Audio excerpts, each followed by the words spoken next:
ధాన్యం కొనుగోలులో దోపిడీ అంటూ దిశలో వచ్చింది. చేతివాటం ప్రదర్శిస్తున్న కేంద్రాల నిర్వాహకులు. వారిని మచ్చిక చేసుకుంటే ఒకే రోజులో ధాన్యం తూకం, ప్రశ్నిస్తే నాణ్యత పేరుతో తరుగుదీస్తామని బెదిరింపులు, అకాల వర్షాలకు అగ్గువగా అమ్ముకునే పరిస్థితులు, ఆందోళనలు అన్నదాతలంటూ రాష్ట్రంలో ధాన్యం కొనుగోలు ప్రక్రియ వేగం పుంజుకుంది. దీంతో రైతులు పెద్ద మొత్తంలో వరి ధాన్యం సేకరణ కేంద్రాలకు తరలిస్తున్నారు. ఇదే అదనుగా భావించిన కేంద్రాల నిర్వాహకులు వారు చెప్పినట్లు విని కోరింది చేతిలో పెడితే, ఇగో సుషిరా కోరింది చేతిలో పెట్టాలి, అయితే పెడితే ఒకే రోజులో ధాన్యం తూకం వేస్తున్నట్టు తెలిసింది. ప్రభుత్వ నిబంధనలపై రైతులు ఎదురు ప్రశ్నిస్తే ధాన్యంలో నాణ్యత లేదని, తాలు ఎక్కువ ఉందని కాంటా వేయలేమని నిర్వాహకులు హెచ్చరిస్తున్నట్టు సమాచారం. దీంతో అన్నదాతలు వారిని మచ్చిక చేసుకుంటే ధాన్యం అమ్ముకునే దుస్థితి వచ్చింది. మచ్చిక చేసుకుంటూ అయితే ఒకవేళ స్థానిక రాజకీయ నాయకుల నుంచి ఫోన్ చేస్తే తరుగు పేరుతో బస్తాకు 6 నుంచి 7 కిలోల కోత పెడుతున్నారని అన్నదాతలు ఆరోపిస్తున్నారు. కేంద్రాల నిర్వాహకులతో ప్రైవేటు మిల్లర్లు కుమ్ముక్కై తమ ఆదేశాల మేరకు ధాన్యం వాపసు పంపితే ఇక ఇది ఎట్లయిపోయిందంటే అఫీషియల్ దోపిడీ అయిపోయింది. ఇక దీన్ని ఆపేటోడు లేడు అన్నట్టు అయిపోయింది. డైరెక్ట్గా ఆ కొనుగోలు కేంద్రాల నిర్వాహకులు ఇక ప్రైవేటు మిల్లర్లు వీళ్ళంతా కలిసి ఏం చేస్తున్నారు తెలుసా, రైతులని ఆగం పట్టిస్తూ ఉన్నారు. నాకు మొన్న ఒక సార్ ఫోన్ చేశాడు. ఆ సార్ ఎవరు తెలుసా, చిన్నప్పుడు నాకు చదువు చెప్పిన సారు. ఆయన అంటే నిజంగా చెప్తున్నా హెడ్ మాస్టర్ స్థాయి దాకా పోయిండు, రిటైర్మెంట్ అయ్యిండు. ఓకే, ఆయన ఇంత పంట పండిస్తే తీసుకుపోయి అది అమ్ముకోవడానికి ప్రయత్నం చేస్తే ఆడ వాళ్ళు చేస్తున్నటువంటి ఆ తూకం ఏదైతే ఉందో దాని గురించి ఆయన అడిగితే, అంత పెద్ద సార్ అడిగితే కూడా అట్లే ఉంటుంది సార్ అని చెప్పినట్టాడు. అట్లే ఉంటుంది సార్, తప్పదిగా కాంట ఇట్లయితేనే పెడతాం లేకపోతే లేదన్నట్టుగా కొంత నిర్లక్ష్యంగా చెప్తుంటే ఆయన బాధతో నాకు ఫోన్ చేశాడు. అరే సార్, మీరు నాకెందుకు ఫోన్ చేశారు సార్, రైతులు ఎక్కడెక్కడికెళ్ళో ఫోన్లు చేస్తారు అది ఓకే, కానీ మీరు కూడా చేసిరేం సార్ అంటే, ఏం చేస్తాం నరేష్, ఒకప్పుడు మీకు చదువులు చెప్పినాం, విద్యాబుద్ధులు నేర్పించినాం, కానీ ఇలా మా బుద్ధి మేము చెప్తే నేటోడు ఎవరు లేడు అనే పరిస్థితికి వచ్చింది. సార్ అట్లా ఏం టెన్షన్ పడకుండా నేను మాట్లాడతాను ఆ నిర్వాహకునికి ఫోన్ చేసి, ఎవరైతే ఆ సెంటర్ నిర్వహిస్తుండో ఆయనతో మాట్లాడి, సరే అది ఏందో ప్రయత్నం అక్కడ సాల్వ్ చేసినాం. కానీ ఇక్కడ నేను అనేది ఏంటంటే, అంటే మంచి వాళ్ళకే, పెద్దోళ్ళకే, అంటే చదువు ఉండి జ్ఞానం ఉండి అంతో ఇంతో ఎవరినైనా రీచ్ కాగలిగిన శక్తి ఉన్న వాళ్ళకే ఇట్లా జరిగితే, మా సార్ తలుచుకుంటే మా ఎమ్మెల్యేకి ఒకటే సెకండ్లో ఫోన్ చేయొచ్చు, సెకండ్లోనే, ఎందుకంటే ఆయనకు అంత టచ్లో ఉంటాడు. ఎమ్మెల్యేకి ఫోన్ చేయొచ్చు, అధికారి డిఏఓకి ఫోన్ చేయొచ్చు, లేకపోతే ఇంకా డిఎంఓకి ఫోన్ చేయొచ్చు, ఎవరికైనా ఫోన్ చేయొచ్చు. జిల్లాలో ఆ స్థాయి ఉన్నటువంటి ఆ ఆఫీసరే, ఆ సారే ఇబ్బంది పడుతుంటే, అసలు ఏమన్నా ధోతి కట్టుకున్నా లేకపోతే లుంగి కట్టుకున్నా, కనీసం అంటే బనీన్ వేసుకొని జబ్బల బనీన్లు వేసుకొని పోయిన రైతులను ఏమన్నా పట్టించుకుంటారు ఎవడన్నా గాయనకే గా పరిస్థితి ఉన్నదంటే, ఇక వీళ్ళని ఎంత నీ తరిగేంది, నీ తాలేంది, అసలు ఇది మాయిశ్చర్ ఏంది అనుకుంటా మామూలుగా ఏడిపియ్యరు కొనుగోలు కాడ. అంటే ఒకవేళ ఆ సెంటర్ నిర్వాహకుని రాత్రికి ఇంత తడిపితేనో లేకపోతే చెయ్యి ఏదోటి చేయాలి కదా, ఏదోటి రాత్రి ఇంత దావతిస్తేనో లేకపోతే ఆన్నో ఇన్నో పిలుచుకొని అన్నయ్య ట్రాయే జర్రకి దినిపోయే అనుకుంటా పిలుచుకుంటా వాడిని మచ్చిక చేసుకుంటే వాడు నీకు ఇమీడియట్గా పెట్టిస్తాడు. లేకపోతే ఖతమిగా, లేకపోతే ఒకవేళ నేను అన్ని రూల్స్ ప్రకారమే నడుస్తా, రూల్స్ ప్రకారమే వస్తా అంటే నువ్వు కొనకే, ఇక లాస్ట్కే ఏ కొన మొత్తం అవతలనే నువ్వు తెచ్చి కళ్ళంలో మొదలు పోసినా సరే నువ్వు అందరికంటే లాస్ట్కే నీదే పెట్టాల్సి వస్తుంది. ఎందుకోసానికంటే అందరికి నీ ముందటనే పోతుంటాయి. వాళ్ళు ఏమంటారు, నెంబరింగ్ వేస్తామని చెప్తారు. నెంబరింగ్ ఉండదు, ఏముండదు, అంత అవుతుందే, పేరుకే నెంబరింగ్. తర్వాత ఎవరిని దోస్తే అందులో దోసేస్తూనే ఉంటారు. ఇటు డైరెక్ట్ మిల్లర్లకే అమ్ముతుంటారు, మిల్లర్ల కాడికే పంపిస్తారు. ఇక కొంతమంది రైతులే అయితే కొంత పలుకుబడి ఉన్న వాళ్ళు ఉంటారు కదా, వాడుకున్నానికి వాడుకున్నంత అది డైరెక్ట్గా మిల్లర్లకే పంపిస్తారు. ఆడనే కాంటేస్తారు, ఏదంటారు కళ్ళాలు ఆడనే ఉంటాయి, ఆడ ఆరబోసుకుంటారు, ఆడికెళ్ళి తీసుకుపోయి ఆడనే కాంట పెట్టిపిస్తారు, లేబర్ని పంపించి అటే నింపించేసి అటే ట్రక్ పంపించేస్తే ఖతం అయిపోతుంది, లొల్లిపోతుంది. అంటే కనీసం కొనుగోలు కేంద్రం కాడికి కూడా రావు కొన్ని వడ్లు అయితే. తెలుసా మీకు ఇది? చాలామందికి అనుభవం ఇది. మీ ఊర్లలో నాయకులు లేకపోతే కొంత ఇన్ఫ్లుయెన్స్ చేయగలిగిన వాళ్ళు వీళ్ళు ఈ పనే చేస్తుంటారు. ఆ కళ్ళల కాడ తీసుకొచ్చేసి ఆ కొనుగోలు కేంద్రం కాడ లైన్గా కుప్పలు పోసుకొని మళ్ళీ రాత్రంతా కావాలి ఉండి, లేదంటే వర్షం వస్తే టార్పాలిన్లు కప్పి ఇట్లా ఆగమాగం ఉంటుంది. కాబట్టి వీళ్ళు ఒళ్ళంతా ఎందుకని చెప్పి ఎడవేయమంటావా, ఏ రైస్ మిల్ కాడ వేయమంటావా అని అడగంగానే ఆయన చెప్పేస్తూనే ఉంటాడు పెద్ద మనిషి. ఇట్లా నడుస్తూ ఉంటుంది. ఇది అందరికీ దొరకదు, ఇట్లా కొద్దిమందికే దొరుకుతుంది. అంటే ఇన్ఫ్లుయెన్స్. సో ఇన్ఫ్లుయెన్స్ చేసుకొని చాలామంది ఇట్లనే చేస్తూ ఉంటారు. వాళ్ళు చెప్తేనే అవుతుంటుంది. నిజంగా పక్కాగా నిజంగా ఎవరైనా జాలి పట్టి అన్నీ వేసి మాయిశ్చర్ అంతా కరెక్ట్ వచ్చి అన్నీ అయినాక తయారు మీద, సార్ నా అన్నీ బరాబర్ ఉన్నాయి ఇది పెట్టు అంటే, ఏవో సర్టిఫై చేసిండా ఆయన, వీళ్ళు ఇంకో మాట ఏవో వచ్చిండా చూసిండా నీ వడ్లు, ఏవో సర్టిఫై చేయగానే చేసేస్తా అంటాడు. ఆ రాడు వీడు సర్టిఫై చేయడు, ఇది పోవు, అవి అన్నీ పడి ఉంటాయి. ఇక ఇదో గోసా ఉంటుంది రైతులకి, ఇది అందరికీ తెలిసింది అనుభవం, ఇది అంతా చూస్తుంటారు కూడా గ్రామాలలో. అయితే వీళ్ళైతే దోపిడీ విపరీతంగా ఉందని పాపం బాధపడతా ఉన్నారు. తమ వద్దకే వస్తారని అప్పుడు తక్కువ ధరకు కొనుగోలు చేయొచ్చని భావిస్తూ కొత్త రకం కుట్రకు తెరలేపినట్టు తెలిసింది. ఒకవేళ బయట అమ్ముకోలేని పరిస్థితి ఉంటే యాడికి పోతారు మళ్ళీ. ఏమున్నా గల్లె మిల్లర్లు అదే ప్రైవేట్ మిల్లర్లు వాడు చెప్పిన ధర తీసుకోవాల్సి వస్తుంది, ఇవ్వాల్సి వస్తుంది. వాడు ఏ ధర పెడుతుంది. ఇంకా ఇప్పుడు ఈ ప్రభుత్వ కొనుగోలు కేంద్రాలు వచ్చినాక నయం ఉన్నది, కానీ చాలామంది రైతులకు అనుభవం గతంలో అసలు అది లేనప్పుడు ప్రభుత్వం కొనప్పుడు అయితే మొదలు ఆ సేట్ల దగ్గర అంటే పైసలు తెచ్చుకొని మిత్తులకు తెచ్చుకొని పెట్టుబడి పెట్టుకొని తర్వాత అవి కళ్ళంలోకి వెళ్ళి చక్కగా రైస్ మిల్లకి వస్తుంది. ఆ బండి, ఆ ఎడ్ల బండ్ల మీద వేసుకోద్దురు సంచులు. అవేమి డైరెక్ట్ కొనుగోలు కేంద్ర కాడికి అవి ఉండకపోతుండే కదా. అప్పుడు డైరెక్ట్గా మిల్లర్లకి అంటే రైస్ మిల్లకే పోతుండే. ఆయన చూసి ఇట్లా దాంట్లో ఇట్లా కూర్చి చూసినాక దాని క్వాలిటీ ఏందో చెక్ చేసి చెప్పినాక ఈ ధర అయితే పోతుంది అనగానే సచ్చినట్టు రాజా వెళ్ళే ఇగో ఈ ధర అయితే తీసుకుందాం లేకపోతే నడవదు అంటే చూడే జర ఒక 50 చూడే, ఒక 20 చూడే అంటే కూడా లేదు రాజా పోతలేవు మత్తుకున్నాయి చూడకు.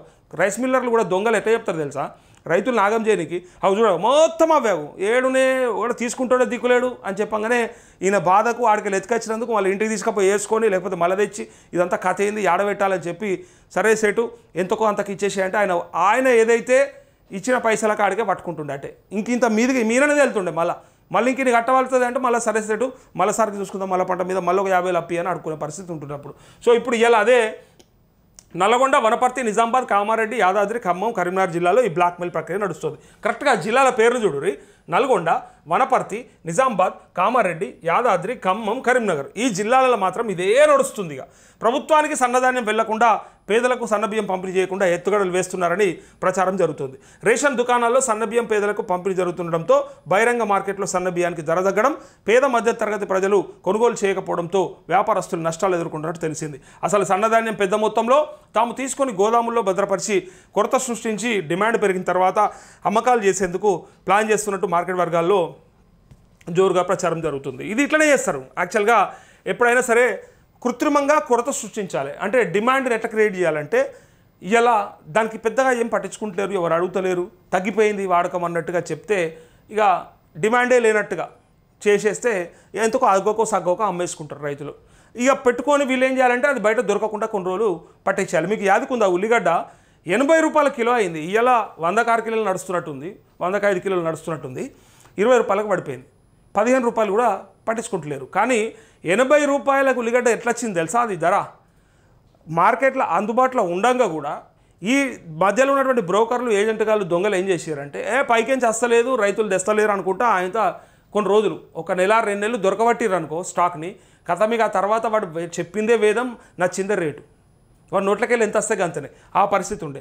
అయితే అకాల వర్షాల వల్లే అమ్మకాలంటూ వరి కోతల సమయంలో అకాల వర్షాలు కురుస్తుండడంతో ధాన్యం తడిసిపోతుందని కేంద్రాలకు ఆలస్యంగా తీసుకెళ్తే తూకం వేయరనే భయంతో కళ్ళాల నుంచి నేరుగా కేంద్రాలకు తరలిస్తున్నారు. నెల రోజుల పాటు దాచిపెట్టి అమ్మకాలు చేసే వాతావరణం లేకపోవడంతో కేంద్రాల సిబ్బంది రైతులు తీసుకొచ్చిన ధాన్యం వాపసు తీసుకెళ్లారని, తాము చెప్పిన విధంగా వింటారని, తూకంలో కోతలు పెట్టి మిల్లర్లకు ఎక్కువగా ధాన్యంగా చూపించి కమిషన్ తీసుకునే పనిలో ఉన్నారని తెలిసింది. తూకంలో కోతలు ఎక్కువ పెట్టి ఆయన ఈ మిల్లర్లకు ఎక్కువ చూపించేసి ఇంతగానో వేసినామని చెప్పి అంటే ఇక్కడ పెట్టిన కాడనేమో తక్కువ చూపించి మిల్లర్లకు పంపే కాడనేమో ఎక్కువ లెక్క చెప్పి మధ్యలో వచ్చిందని మొత్తం కమిషన్ తీసుకునే పనిలా ఉన్నారని తెలిసింది. రాజకీయ దళారులు ధాన్యం కొనుగోలు కేంద్రాలపై కన్ను వేయడంతో రోజు రోజుకు ఈ సమస్య మరింత జటిలమవుతుంది.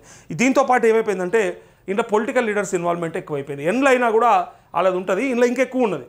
ఎందుకోసం అంటే ఆ సొసైటీ CEO లేదా ఆడున్న అధికారులు ఎవరైతే ఇన్ఛార్జీలు ఉంటారో సెంటర్ ఇన్ఛార్జీలు వాళ్ళతోని కొంత కుమ్ముక్కయ్యే పరిస్థితి ఉన్నది. అంటే ఏమన్నంటే రైతులకి వీళ్ళు చూసుకుంటారు అన్నట్టు, రైతులు నిర్వాహకులు ఏమన్నంటే వీళ్ళు చూసుకుంటారు. వీళ్ళు అన్ని పార్టీల దొంగలు ఉన్నారు. ఇలా ఈ ఒక్కలే అరే కాంగ్రెస్ వాడే ఉన్నాడా బీజేపీ వాడే ఉన్నాడా కాదు, మొత్తం అన్ని పార్టీల అధ్యక్షులు లేకపోతే ఆ సంబంధించిన ఇన్ఛార్జ్లు ఉంటారు కదా ఆ ఏరియాకి, వాళ్ళు పెత్తనం చలాయిస్తూ ఉంటారు. ఆ సెంటర్ ఇన్ఛార్జ్తో కుమ్ముక్కవుతారు. ఆయన దానికి సంబంధించిన రోజు ఇవ్వాల్సినవన్నీ వాటాలా దావతలా లేకపోతే వాళ్ళకి ఏమి ఇవ్వాలో అది ఇస్తే వాళ్ళు కూడా వీళ్ళకి సపోర్ట్ చేస్తూ ఉంటారు. ఇక రైతులు ఎవరైనా లొల్లి పెడితే వీళ్ళు పోయి ఏమైంది అని ఆయన తాగం చేయాలని చిత్త కొడతారు. ఎక్కడికేంచి ఆడ ఇబ్బంది కాకుండా చేసుకుంటారు. అది వీళ్ళంతా చేస్తారు. ఈ ప్రయత్నం జరుగుతుంది బాగా. అందుకోసానికే అక్కడ ఎక్కువ పొలిటికల్ ఇన్వాల్వ్మెంట్ జరగడం వల్ల కూడా ఇంకా సమస్య పెరుగుతూ ఉంది. అయితే ఐకేపీ కేంద్రాల్లో రైతుల సమస్యలు, కొనుగోలు కేంద్రాలకు రేవంత్ ప్రభుత్వం PSCSలతో పాటు ఐకేపీ సభ్యులకు కేటాయించింది. వీటిని పూర్తిగా బినామీలే నడిపిస్తూ అసలైన ఐకేపీ సభ్యులను అందులో కూలీలుగా మార్చినట్టు తెలిసింది. వీళ్ళు యాక్చువల్గా ఈ PSCSలు ఉంటాయి కదా ప్యాక్స్, ఈ సొసైటీలతో కాకుండా ఐకేపీ సెంటర్లకు కూడా ఇచ్చారు. అంటే ఐకేపీ సభ్యులకు కూడా ఇచ్చింది ఇందిరాక్రాంతి పథకం కింద. అయితే ఆ ఐకేపీ సభ్యులు ఎవరైతే ఉంటారో వాళ్ళని అసలు సభ్యులు వాళ్ళు తీసుకోవాల్సింది పోయి వాళ్ళనే కూలీలుగా పెట్టుకొని ఆడ బినామీలు చేసుకుంటా ఉన్నారట. ఎవరన్నా పేరున్నాడు, పలుకుబడి ఉన్నాడు, పేరు వారిదే అయినా పెత్తనమంతా స్థానిక ఎమ్మెల్యే అనుసరలేదే. వారు చెప్పినట్లు తూకం తరుగును తీస్తున్నారు. బస్తాకు తరుగు ఎక్కువ కోత పెడితే ఒప్పుకున్న రైతులకు ఎలాంటి కొర్రీలు లేకుండా ఎట్లుంటాయి పాపం. ఇప్పుడు 5 అన్నా 6 అన్నా 7 అన్నా ఏమన్నా ఏమనకపోతే ఇప్పుడు బస్తాకు 5 కిలోలని నిన్న ఒక రైతు చెప్పాడు మనకు. ఆయనే మన నల్గొండ జిల్లాల ఆ రైతు డైరెక్ట్గా చెప్పిండు. యాదగిరో ఏదో పేరున్నది ఆయన, నిన్న మాట్లాడినాం మనం. 5 కిలోలు బస్తాకు తీసుకున్నాడు అంటే క్వింటాల్కు 12 కిలోలు అన్నట్టు, దగ్గర 12.5 కిలోలు పోతుంది అన్నట్టు. ఒక్క క్వింటాల్కు 10 కిలోలు తీసుకున్నాక దోపిడీ జరిగినాక ఇక అది ఏమి లెక్క, ఏమి పత్రము, అసలు దాన్ని ఎవడన్నా ఆపుతాడా? రైతుకు సంబంధం లేకుండా ఉంటుంది. ఒక రైతు అరే నాది అయిపోతే చాలని ఆయన చూసుకుంటే ఇంకో రకంగా అవుతుంది. ఇట్లా ఒకరికి తెలియకుండా ఇష్టం ఉన్నట్టుగా దోపిడీ చేస్తారు. అందుకే ఎవరన్నా ఎంతైనా సరే తీసుకొని అనుకుంటే మాత్రం మన ఏలు లేకుండా టకా టకా టకా టకా కాంటాలు అయిపోతాయి.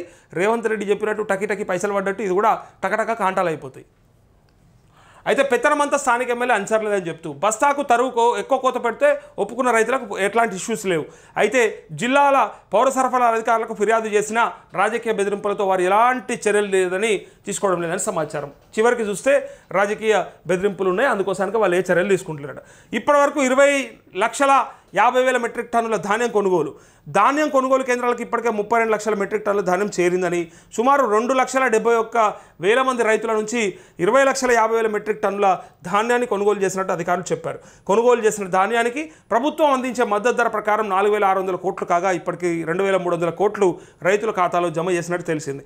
సన్నాలకు ప్రభుత్వం అందిస్తున్న బోనస్ కోసం 452 కోట్లను 5-6 రోజుల్లో రైతుల ఖాతాల్లో జమ చేసేందుకు ప్లాన్ వేస్తున్నట్టు సమాచారం అంటూ ఈ పత్రికలకు కూడా మరి తెలిసంటారా తెలియకంటారా ఒక్కొక్క రోజు ఒక్కోటి చెప్తారు. నిన్న మంత్రి చెప్పిండని 444 కోట్లు అని చెప్పారు. నిన్న ఫిగర్ మనం చదివినాము 444 కోట్లు, ఇలా 452 కోట్లకు వచ్చింది. మరి ఇది ఎందుకు తిరమర అయితే ఈ నెంబర్లు, అసలు పక్క నెంబర్లు గీయడానికి ఇట్లా తిరమర ఉన్నాయంటే అసలు ఫీల్డ్ లెవెల్ ఇంకెన్ని ఇష్యూస్ ఉంటాయో అసలు ఏమన్నా కానీ జర పంటలు సరే మీరు రైతు భరోసా పూర్తిగా వేయకపోయినా, రుణమాఫీ సగం చేసినా, లేకపోతే ఇంకా బోనస్ రాలేదన్నా, 4వ విడత పైసలు పడకపోయినా రకరకాల ఇబ్బందులలో రైతులు ఉన్నారు. వాళ్ళను మళ్ళా ఇట్లా ఈ కొనుగోలు కేంద్రాల కాడ బాధ పెట్టకుండా వాళ్ళు ఇంకా లోపల ఇప్పటికే ఇట్లా మసులుతున్నారు. అనవసరంగా వాళ్ళకి ఇంకా కోపం ఎక్కువైతే లేదా బాధ ఎక్కువైతుంది. అనవసరంగా వాళ్ళతో పెట్టుకోకూరి. మరి ఆ కొనుగోలు కేంద్రాల నిర్వాహకుడు ఎవడైతే ఉన్నాడో ఆ సన్నాసులకు ఆ సుంటలకు చెప్పుండ్రి పద్ధతి ప్రకారం వాళ్ళు అంటే కలెక్టర్ చెప్పిన ప్రకారం 40 కిలోల 200 గ్రాములు అని చెప్పి ఇంకొక 2 కిలోలు ఎక్కువ తీసుకోండి అని చెప్పినప్పుడు 42.2, 42.3 కాడ ఆపుర్రి. అంతే తప్ప ఇష్టం ఉన్నట్టు 43, 44, 45, 46 కాడ మీకు నచ్చినట్టు పెట్టుకోకుండ్రి. రైతులకు గోస ఉచ్చుకోకూరి, అనవసరంగా దెబ్బ పడుతుంది.